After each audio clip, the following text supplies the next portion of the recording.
प्रिय छात्रों नमस्कार। मैं नीरज कुमार जनेश्वर पाठशाला में आपका हार्दिक स्वागत करता हूं। क्लास 10 के मैथ के इस बैच में यानी कि गणित के इस बैच में आज हम अपना चैप्टर नंबर 2 बहुपद जिसकी शुरुआत करने चल रहे हैं। वैसे तो हम चैप्टर को क्लास 9 में पढ़ चुके हैं। बेसिक इंफॉर्मेशन या जानकारी में इसकी कुछ क्लास 9 में ली थी, थोड़ी सी चीज को रिकॉल करेंगे यानी थोड़ा सा उसका रिवीजन के तौर पर देखेंगे बहुपद क्या होता है, बहुपद के कॉन्सेप्ट को समझते हुए आगे इसके प्रश्नों को भी समझेंगे, यानी कि किस प्रवृत्ति के प्रश्न हमारी परीक्षा में रखे जाते हैं, किस तरह के प्रश्नों पर हमें बेसिस फोकस करना है और हमें कैसे प्रश्नों को टारगेट करना है जिससे कि हम परीक्षा में अच्छे से अच्छे अंक प्राप्त कर सकें। इस माहौल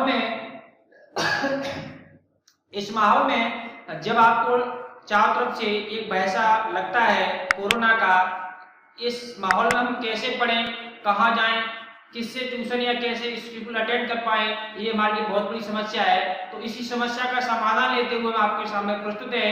लेकिन आप लोगों से अनुरोध करूंगा, जिन लोगों ने अभी तक चैनल को सब्सक्राइब ना किया हो तो प्लीज वो चैनल को सब्सक्राइब कर ले तथा बेल आइकन को दबा ले, जिससे कि आने वाली क्लास का नोटिफिकेशन आपको सबसे पहले प्राप्त हो।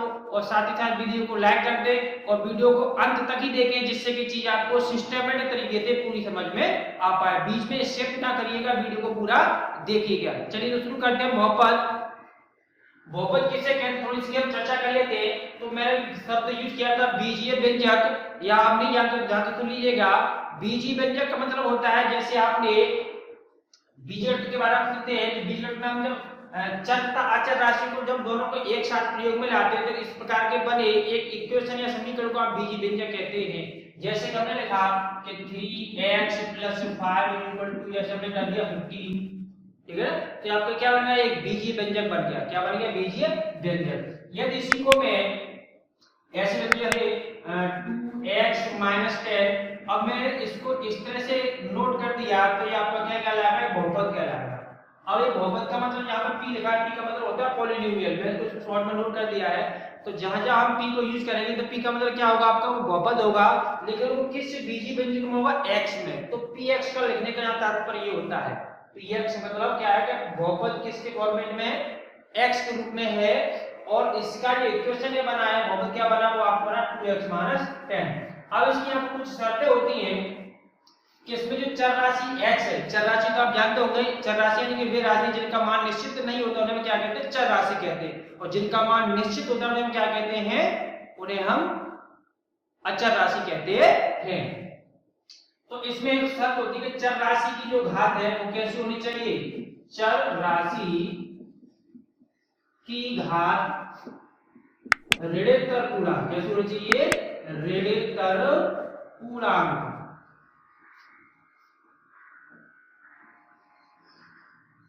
ऋणोत्तर पूर्णांक होनी चाहिए, चर राशि या ऋणोत्तर पूर्णांक होनी चाहिए। तो आपका क्या कहलाएगा, बहुपद कहलाएगा। ऐसे कुछ प्रश्न आप 9th में कर चुके, शायद आपको आप याद आ रहा होगा। और आपने ऐसी चीज को अगर ध्यान देते रहिए आपके, तो आप क्या करेंगे, एक बार क्लास 9th की बुक या नोटबुक को एक बार उठा के रिवीजन करेंगे, उसका देखेंगे, फिर आगे के कॉन्सेप्ट को हम समझेंगे। अब यहाँ से आगे तैयारी हम कह सकते हैं ऐसा बीजीय व्यंजक, ऐसा बीजीय व्यंजक यानी कि हम नोट करें बहुपद क्या होता है।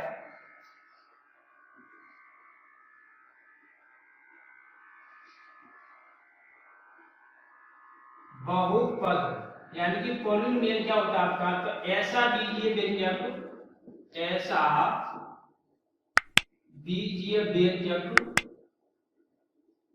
जिसे, अब जिसे का मतलब हम जिसको इस प्रकार से लिख पाए, जिसे आप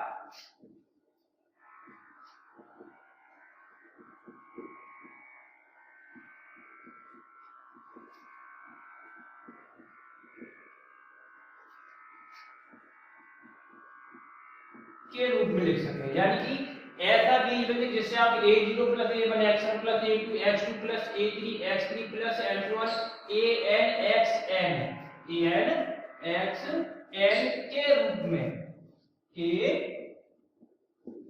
रूप में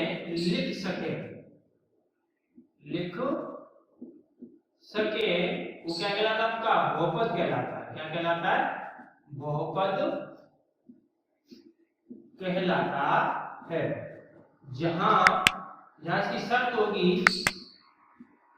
जहां जो हमने जो n प्रयोग किया है घात के रूप में, क्या था? वो ऋणोत्तर पूर्णांक होगा। क्या था होगा? जहां n क्या था हमारा? ऋणोत्तर पूर्णांक है, ऋणोत्तर पूर्णांक है। ठीक है, इस बात को आप ध्यान में रखेंगे। अब फॉर एग्जांपल जैसे हमने बहुपद लिया px बराबर, अभी चर्चा जो हमने की थी, तो px बराबर क्या था? px बराबर कुछ नहीं, बहुपद मान लिए थे 2x - 10, ये हमने मान लिया px बराबर 2x पर घात 2 प्लस 5x प्लस 6। या आपने मान लिया जैसे अपने y के रूप में दिया था py बराबर 3x², चलो इसको ऐसे कर लेते हैं 9x² प्लस 9x² प्लस 24 और x ने y को दिया तो 9y² 24y प्लस 16 यानी कि 16।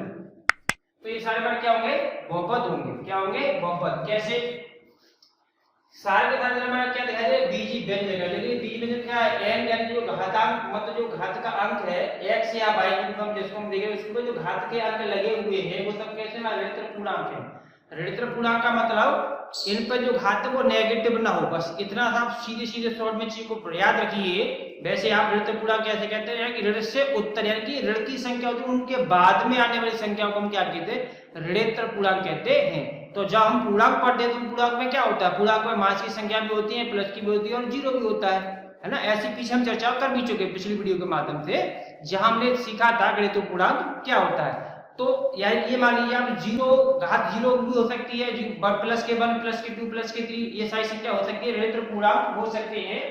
लेकिन क्या पूर्णांक के अलावा जैसे कहीं लिखा है, चलिए चर्चा इस पे भी कर लेते हैं, कहीं लिखा है कि px बराबर 2x की पावर 1/2 प्लस 5, तो क्या ये बहुपद होगा? तो ये बहुपद नहीं होगा। क्यों नहीं होगा? तो x पर जो घात है कितनी है? एक पूर्णांक ही नहीं, यानी 1/2 तो क्या है? पूर्णांक नहीं है। ऋणोत्तर पूर्णांक की बात करें, पूर्णांक ही नहीं बनना तो ऋणोत्तर पूर्णांक तो हम सोचेंगे भी नहीं, है कि नहीं। तो जिस पर घात ऐसे भिन्नक रूप में है, आप याद रख सकते किस प्रकार से, किसी भी बीजीय व्यंजक पर घात भिन्नक रूप में हो तो और क्या होता है? बहुपद नहीं होता, बहुपद नहीं होता। अब मेरे ख्याल से आपके समझ में आ गया होगा, क्लास 9 में ये सारी बातें आप एक बार पढ़ चुके हैं। अब इसके आगे हम देखेंगे बहुपद के प्रकार, यानी बहुपद कितने प्रकार के होते हैं। तो बहुपद को वास्तव में देखा तो कई प्रकार से बांटा जा सकता है, लेकिन हम यहाँ बहुपद को अपने 10th के सिलेबस के अनुसार समझेंगे, जिनको हमें यहाँ पे स्टडी करना है। तो आप इस पे चीजों को एक बार नोट करिएगा, मैं स्टार्ट में होता हूँ, आप इसका स्क्रीनशॉट लीजिए। तो इसको यहाँ से रिमूव करता हूँ। उसके बाद हम समझेंगे बहुपद के प्रकार, यानी कि बहुपद को क्लासिफिकेशन या बहुपद का वर्गीकरण किस प्रकार से हम कर सकते हैं, कौन कौन से वो आधार होते हैं जिन पर बहुपद को बांट सकते हैं। चलिए अब इसको मैं रिमूव करता हूं।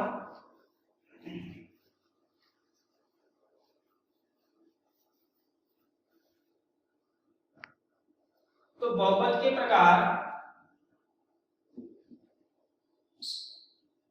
बहुपद के प्रकार, तो बहुपद को बेसिकली हम यहाँ पर दो आधार मान के बांटेंगे। तो पहला आधार हमारा रहेगा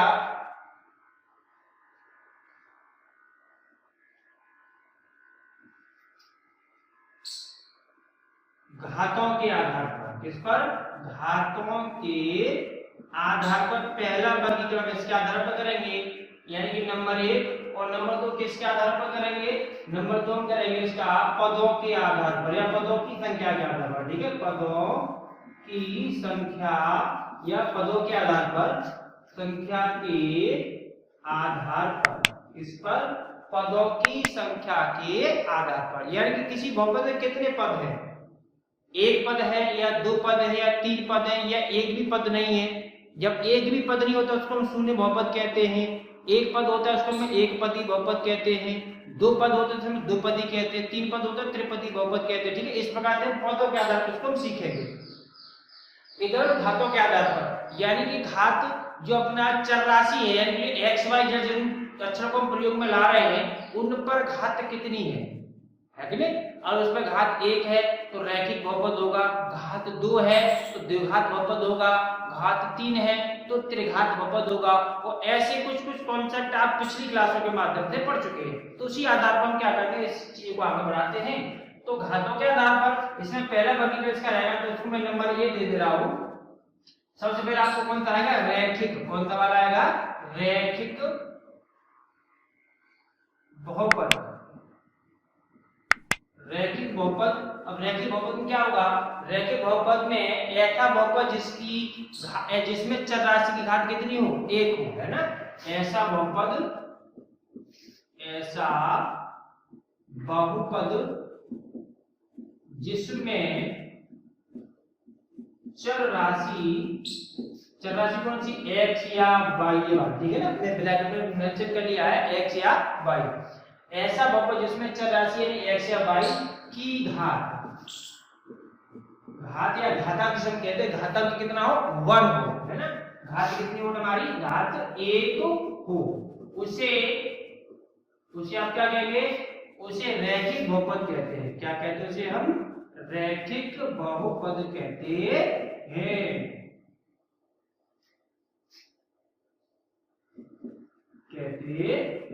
चलिए अब कुछ उदाहरण लेते हैं इसके। जैसे अब जैसे मैंने बहुपद लिखा px बराबर, तो px यानी कि हमारा बहुपद किसके रूप में, x के रूप में, है ना। तो एक ऐसा बहुपद हम सेलेक्ट करेंगे जिसमें चर राशि की घात कितनी हो, केवल 1 हो। और घात 1 को आपको पता होगा, हम कभी भी घात 1 को मेंशन नहीं करते, शो नहीं करते, घात को मानी जाती। कैसे, जैसे आपने नोट किया कि 3x माइनस 10, या आपने नोट किया था px बराबर कैसे किया आपने, 2x माइनस 10, ऐसे करके आपने लिया था। क्या है, ये आपके दोनों ही बहुपद कहते हैं रैखिक बहुपद है। कैसे बहुपद है, रैखिक। क्यों, हमने शर्त रखी थी जो चर राशि x है, इस पर घात कितनी होनी चाहिए, घात 1 होनी चाहिए। कितनी होनी चाहिए, घात 1। और आपको याद होगा हम घात 1 को शो नहीं करते, लिखते नहीं है, मानी जाती है वो घात, हमारी ऑटोमेटिक इस पर मानी जाती है। मतलब किसी चर राशि पर कोई घात का अक्षर नहीं है, इसका मतलब वहां पर घात 1 होती है, 1 को लिखते नहीं होगा, ठीक है ना। इस बात को आप याद रखिएगा। तो ये दोनों ही बहुपद बात कहते हैं रैखिक बहुपद है, ठीक है ना।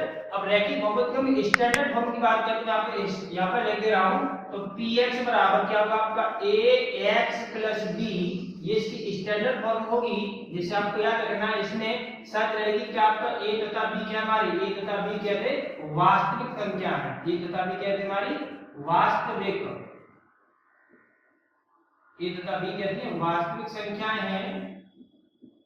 संख्याएं हैं, और जिसमें a = 0, ये इसकी शर्त रहेगी, ठीक है ना। a का मान 0 नहीं हो सकता। कारण क्या होगा, मान लो अगर आपने a का मान 0 कर दिया, a का मतलब ये 3 और 2 के आपने 0 लगा दिया, तो क्या होगी सिचुएशन, मान लो इसको मैं कन्वर्ट करके देखूं ऐसे, चलो मैं समझा देता हूं। ठीक है, मैंने लगा 0 * x - 10, तो यहाँ पे क्या हो जाएगा, 0 - 10 बराबर -10 हो जाएगा। अब इसमें तो बीजी व्यंजक ही नहीं रहा, मतलब ना x है ना y है। और जब x y नहीं है तो इसकी घात की चर्चा करना बंद कर देंगे फिर तो, है ना। जब घात ही नहीं होगी तो फिर उसको कैसे बता पाएंगे रैखिक बहुपद है कि द्विघात बहुपद है कि त्रिघात बहुपद है। तो हम वर्गीकरण किसमें पढ़ रहे हैं, घातों के आधार पर। और घात किस पर लगाई जाती है, घात लगाई जाती है हमारे रैखिक यानी क्या आप जिसे कहते हैं चर राशि यानी x या y पर, है ना। तो अब ये हमारा अक्षर ही नहीं होगा इसके अंदर, बहुपद के अंदर, तो हम घात के आधार पर इसका वर्गीकरण नहीं कर सकते। इसलिए हम कहेंगे कि a का मान 0 नहीं हो सकते। तो अगर आपने a को 0 कर दिया तो ये चर राशि आपकी x या y यहाँ पर जो भी लिखा वो क्या हो जाएगा, वो भी ऑटोमेटिकली 0 हो जाएगा, और फिर हम इसका घात के आधार पर वर्गीकरण नहीं कर पा सकते, ठीक है। तो ये आपको हो गया रैखिक बहुपद, ठीक। अब इसके बाद दूसरा बहुपद हमारा, चलो मैं इसमें आगे हटा दे रहा हूं, बस इतना, तो बाकी आप नोट कर लीजिएगा, अगला देख लीजिए। उससे पहले सेकंड ऑप्शन इसका हम लेते हैं बी के, ए के बाद रैखिक बहुपद का द्विघात बहुपद। कौन सा बहुपद, द्विघात बहुपद, क्वाड्रेटिक पॉलिनोमियल जिसे आप कहते हैं, ठीक है ना। ये आपका लीनियर पॉलिनोमियल था, या आपका क्वाड्रेटिक पॉलिनोमियल था, जो इंग्लिश मीडियम वाले बच्चों को समझ गए होंगे, ठीक है। तो द्विघात बहुपद जैसे इसमें था ऐसा बहुपद जिसमें चर राशि की घात कितनी थी, 1, इसमें कितनी होनी चाहिए, 2, कितनी होनी चाहिए, 2। तो बिल्कुल सेम ऐसे इसकी परिभाषा लिख लेगा, ऐसा बहुपद, कैसा बहुपद, तो ऐसा बहुपद जिसमें चर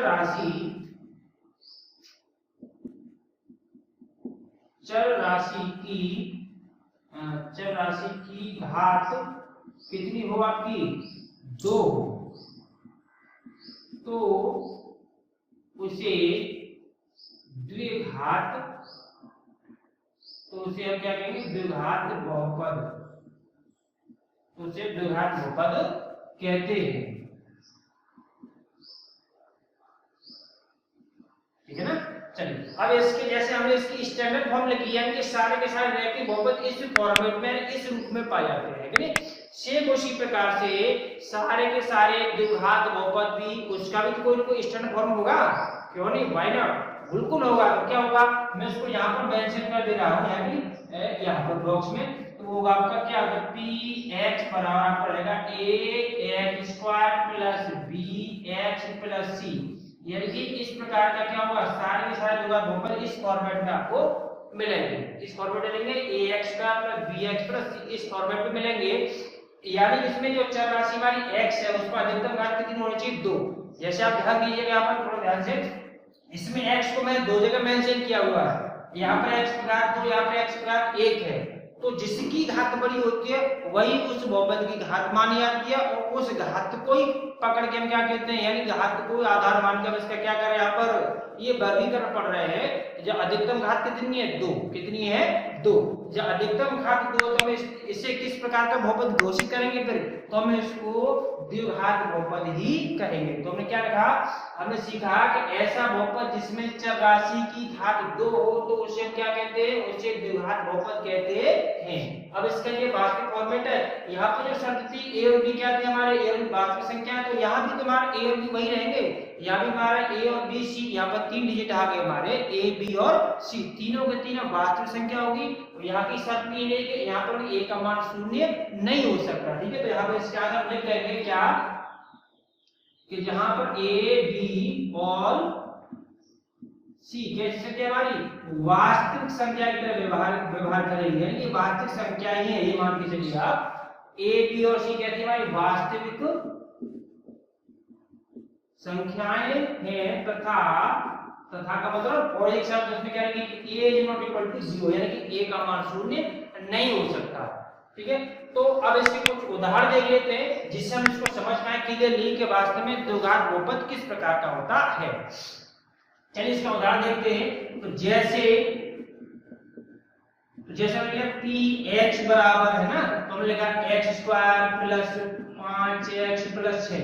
अब देखना आप इसमें x पर अधिकतम घात कितनी है, x की अधिकतम घात जो है 2 है, कितनी है 2।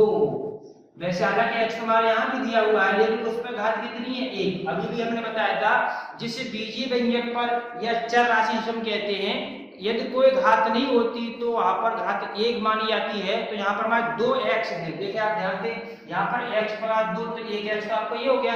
दूसरा यहाँ पर लिखा है केवल x लिखा है ना, तो x ऊपर कोई घात तो है नहीं, तो यहाँ पर x की घात 1 मानी जाती है, जो मैं आपको पहले बता चुका हूँ। लेकिन हम देखते हैं कि इन दोनों x में से घात किसकी बड़ी है, तो इस वाली x की घात बड़ी है। या आप ये कह लीजिए कि हम देखते हैं कि पूरे बहुपद में x की अधिकतम घात कितनी है, ये अधिकतम घात 2 है, तो ये आपका क्या कहलाएगा, द्विघात बहुपद कहलाएगा। ये अधिकतम घात हमारी कितनी है 3 है, तो आपका क्या कहलाएगा, त्रिघात बहुपद कहलाएगा। तो इसके आगे जो आपको जो आएगा वो क्या कहलाएगा, त्रिघात बहुपद कहलाएगा। तो ये आपका क्या कहलाएगा, द्विघात बहुपद, ठीक है। अब इसी प्रकार से इसका हम तीसरा पार्ट पढ़ते हैं। हालांकि आपके कोर्स में सिर्फ इसकी चर्चा चलेगी, किसकी चर्चा करेंगे, हम केवल द्विघात बहुपद की चर्चा करेंगे, लेकिन थोड़ी सी जानकारी के लिए इसको भी समझ लेते हैं कि त्रिघात बहुपद क्या होता है, ठीक है। त्रिघात बहुपद तो ऐसा बहुपद जिसमें चर राशि की अधिकतम घात कितनी हो 2, ठीक है। हम ऐसे लिख सकते हैं कि ऐसा बहुपद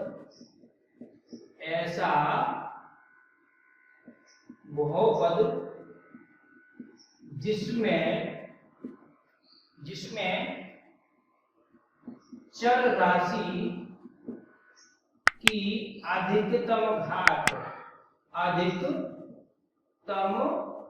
घात 3 हो, है ना, उसे त्रिघात बहुपद कहते हैं। क्या कहते हैं आप? त्रिघात बहुपद, बहुपद कहते हैं। ठीक है। अब जैसे इसकी भी स्टैंडर्ड फॉर्म थी px बराबर ax प्लस b, जहां a और b हमारी वास्तविक संख्या थी और यहाँ पे a का मान शून्य के बराबर नहीं हो सकता।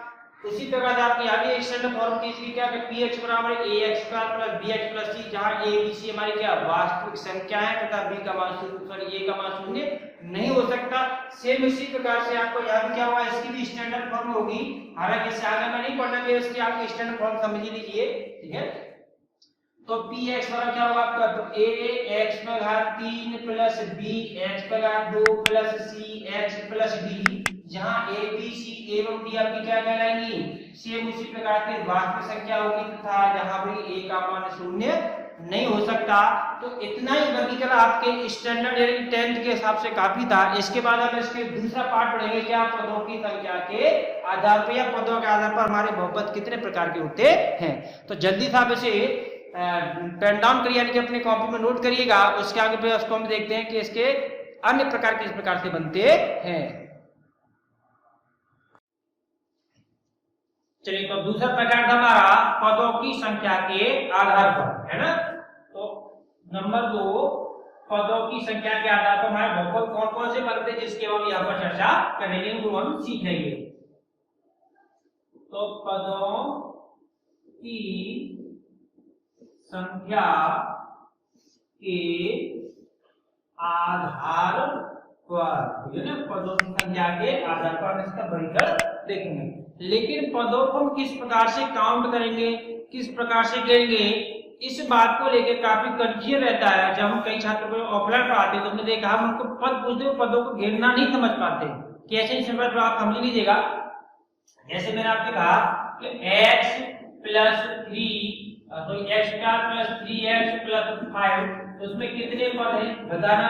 तो बच्चे क्या करते हैं, गिनेंगे 1 2 3 4, कितने पद बताएंगे 4, जो कि पूरा क्या है, टोटली गलत है। क्यों? इसमें ये एक पद अलग होगा, ये दूसरा पद होगा और ये कैसा होगा, तीसरा पद होगा। अब मैं आपको पहचान बताऊं, आप कैसे पहचानेंगे। जब दो बीजीय व्यंजक या वाद्य संख्या के बीच में प्लस का या माइनस का चिन्ह आ जाता है तो वो संख्याएं अलग अलग या वो पद अलग अलग गिने जाते हैं। बस इतनी सी पहचान रखिए ध्यान में, बस ये चीज आपने ध्यान में रखी तो आराम से बता पाएंगे कि बहुपद हमारा कितने पद वाला है। यानी कि एक पदी है, दो पदी है, त्रिपदी है, शून्य बहुपद है। ठीक है ना, ये अपने बहुपद अभी हम पढ़ रहे हैं, चल रहे हैं।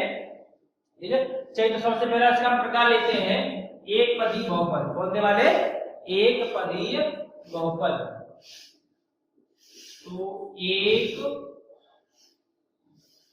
पदीय बहुपद।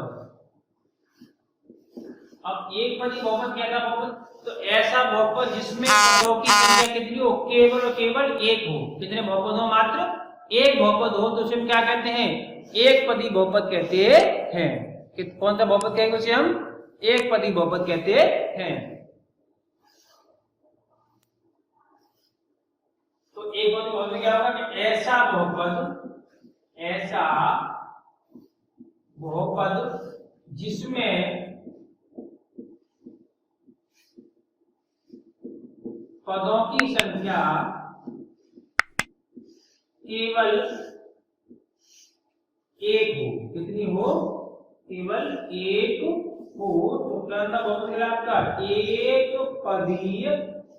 एक पदीय बहुपद कहलाता है। एक पदीय बहुपद होता है या कहलाता है, ठीक है ना, होता है। जैसे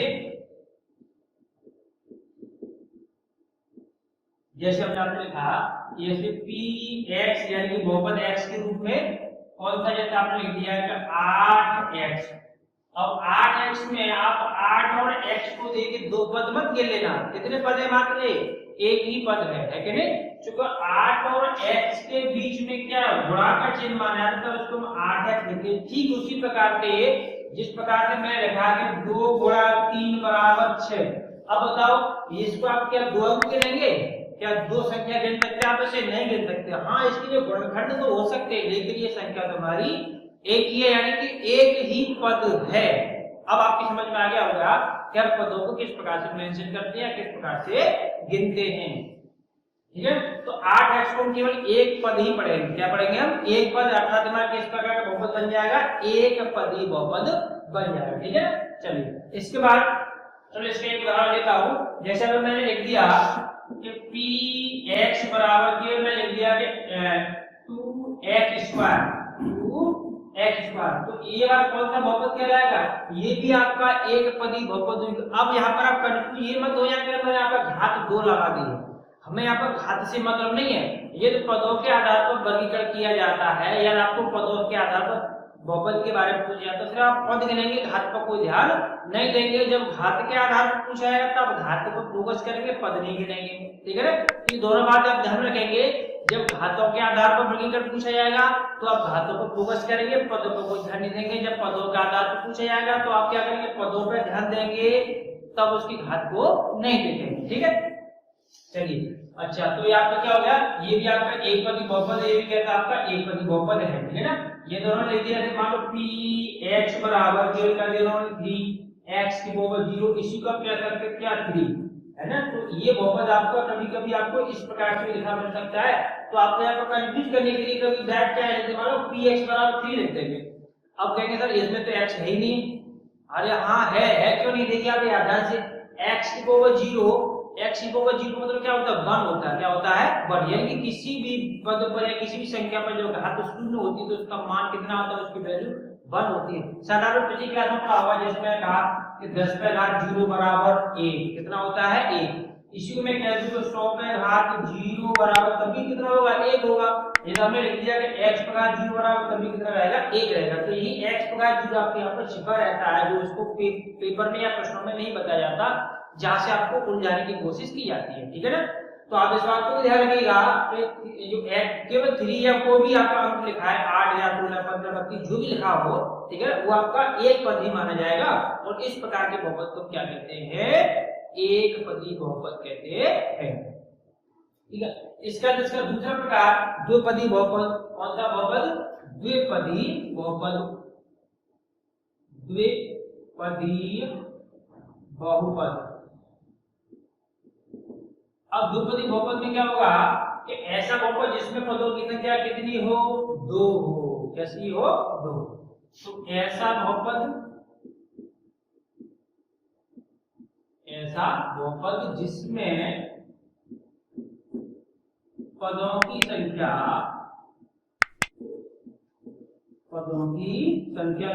2 हो, है ना। तो उसे क्या करेंगे आप? उसे या वो क्या कहलाता है? द्विघात बहुपद होगा। ठीक है ना, चलिए इसका उदाहरण देख लेते हैं। तो हमें ध्यान रखना कि कितने अधिकतम पद होने चाहिए? 2, है ना। तो px बराबर जैसे लिख दिया था 2x + 5 द्विघात बहुपद है। तो एक पद ये हो गया, दूसरा पद ये हो गया। तो 2 पद हमें देखने थे केवल, है ना। तो 2 पद हमें इसमें देखने को मिल गए, तो ये बात तो है बहुपद हो गया। ठीक है, चलो एक बात हम लिख देंगे py बराबर 3y - k10, या हमने लिख दिया कि pz इक्वल टू, तो हमने लिख दिया 3z² + 2z, है ना। तो ये यहाँ पे क्या रहेगा? द्विपदी बहुपद कहलाएगा। क्योंकि हमें यहाँ पर घात नहीं देखनी है, क्या देखना है? पदों की संख्या। क्योंकि पदों की संख्या के आधार पर इसका वर्गीकरण पढ़ रहे हैं, समझ रहे हैं। ठीक है, चलिए तीसरा, तो एक पदी, द्विपदी और फिर कितना कहेगा आपका? त्रिपदी बहुपद। कौन सा? त्रिपदी बहुपद। तो ऐसा बहुपद, यानी कि आप समझ रहे होंगे कैसा बहुपद? ऐसा बहुपद जिसमें पदों की संख्या कितनी हो? 3 हो, है कि नहीं? बात सिंपल सा है। तो ऐसा बहुपद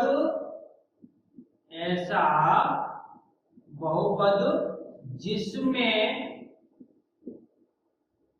पदों की संख्या कितनी हो? 3 हो, है ना। तो उसे क्या करेंगे आप? वो आपको त्रिपदी बहुपद कहलाता है, या त्रिपदी बहुपद होगा। ठीक है, चलिए इसका उदाहरण देख लेते हैं हम। तो जैसे पदों की संख्या 3 से मतलब हमें कोई घातों से मतलब नहीं है।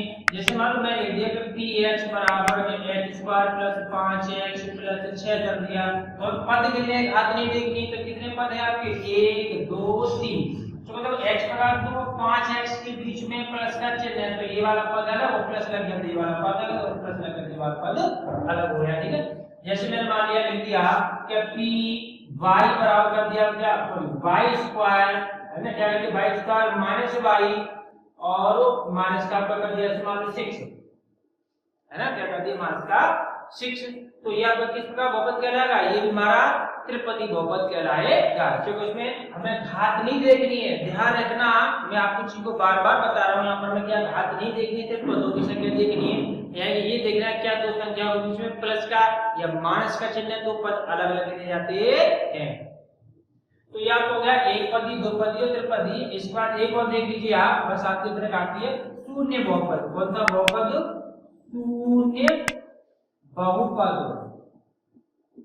शून्य बहुपद मतलब इसमें पदों की संख्या शून्य हो, कितनी हो, शून्य, यानी कि इसको हम कहते हैं जिसमें कोई पदों की संख्या होती नहीं है, सिर्फ एक ऐसा पद आपको दे दिया जिसमें आपको कंफ्यूजन पैदा किया जाता है, जहां आप अटक सकते हैं, तो आप थोड़ा ध्यान से समझिए शून्य बहुपद आपका क्या होता है। ऐसा बहुपद जिसमें पदों की संख्या क्या होती है, शून्य होती है, उसको क्या कहते हैं, शून्य बहुपद कहते हैं।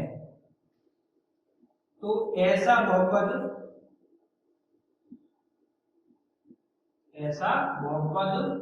जिसमें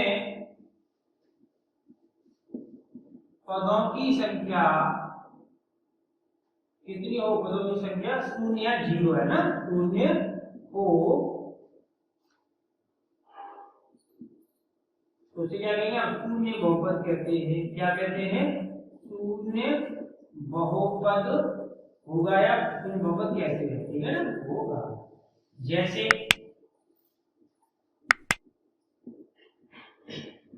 px बराबर लिख दिया 3 का घात 0, सॉरी ना, मैं लिख दिया कि px बराबर 0 गुणा x का घात 2, क्या लिख दिया मैं, 0 गुणा x का घात 2। एक्चुअल में 0 को हम किसी भी संख्या से करते हैं तो क्या आती है, शून्य हो जाती है, क्या आती है वो, शून्य हो जाती है। और इस प्रकार के बहुपद को हम क्या कहते हैं, इस प्रकार के बहुपद को हम शून्य बहुपद कहते हैं, ठीक है ना।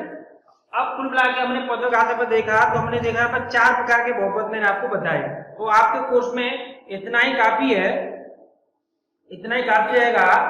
अब जैसे मान लो एक उदाहरण उसका मैं दे देते हैं, जैसे हम लिख देंगे पी वाई बराबर इसमें कहते 7 वाई का घात 0 है कि नहीं, तो इसमें क्या देख रहे हैं आप, इसका जो सॉल्यूशन होगा एक्चुअली वो 7 होगा, इसमें यानी कि एक पद होगा, इसी को हम क्या कहेंगे, शून्य बहुपद, क्या कहेंगे इसको हम, शून्य नहीं, सॉरी ये नहीं होगा आपका शून्य, इसलिए एक आगे एक पदी बहुपद कहलाएगा, ठीक है, एक आपका बनाया आपका एक पदी बहुपद कहलाएगा, ठीक है।